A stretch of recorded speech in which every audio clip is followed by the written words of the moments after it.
Hello there, ladies and gentlemen.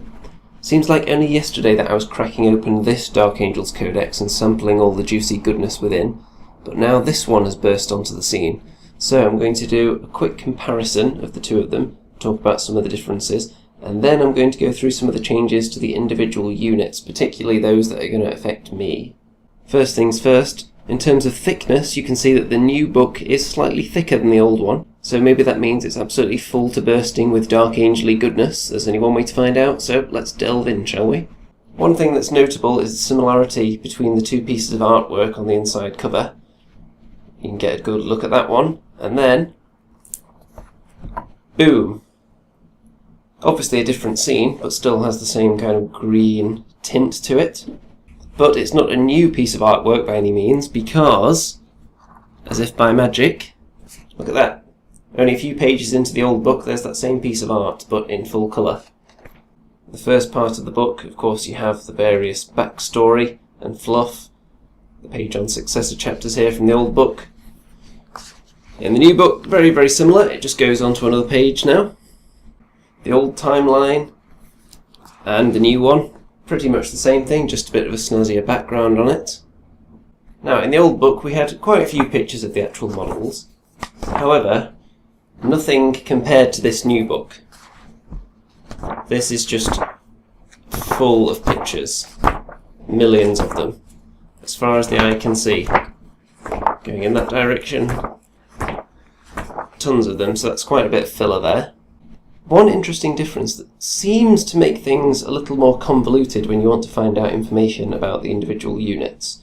In the old book, you've just got a page that has pretty much all the rules on it, and then if you want to find out how many points it is, you go all the way to the back into the army list section. In the new book, however, you have an initial page that just gives you background information and details on the various units, and then further in, they have combined the page that has the model's rules on it with the point values for the individual units as well.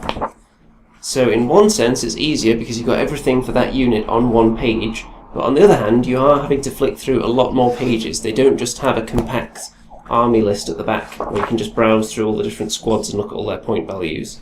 So that's a difference there. The big new thing these days is formations, which is something that was obviously lacking from the old book.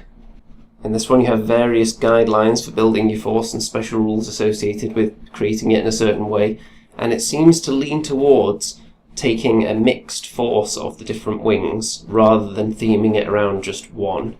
That's the vibe I pick up, and other people seem to be in agreement with me on that. I did enjoy previously bringing in an entire Deathwing army in turn 1, but that's not really possible anymore. They can no longer do that. So I'm going to create some more videos on some of the individual units, and you can look forward to those, featuring my brilliant in-depth tactical analysis of the units and the changes to them and how that's going to affect how I use them on the battlefield. But as for these books and new content, quite a lot of recycled artwork, not a huge amount of changes to the rules. Obviously you've got the formations and a few tweaks to some of the units, which I'm going to be going over in separate videos. But for the most part, does it warrant an entirely new book?